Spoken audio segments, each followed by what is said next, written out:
Hello বন্ধুরা, কেমন আছো সবাই? আশা করছি সবাই ভালো আছো। তো আজকে কোনো ব্লগিং না, আজকে কোনো কমেডি ভিডিও না, আজকে বুঝলে জীবনে কিছু দুটো সত্য কথা আপনাদের সামনে তুলে ধরবো।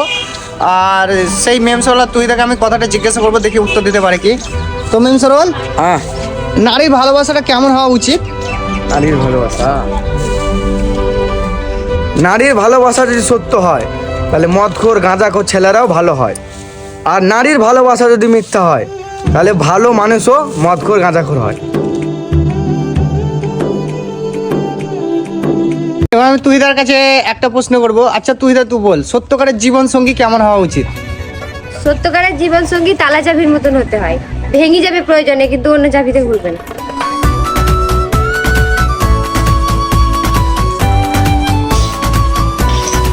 আমজাদ কাকাকে ওই একটা প্রশ্ন করবো, দেখি উত্তর দিতে পারে কি। আচ্ছা কাকা, তুমি জীবনে ভালোবেসেছো?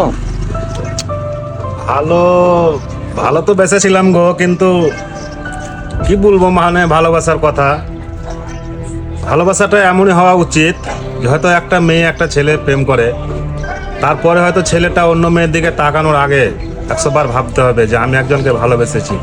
তার চেহারাটা তার মনে আসবে, তার মনের কথাগুলো তার মনে আসবে, তখন সে ভাববে যে আমার একজন ভালোবাসা আছে, তার দিকে আমার তাকাটা আমার ঠিক হয় না। আর এটাই এই টাকাই হচ্ছে হলো ভালোবাসা। সত্য।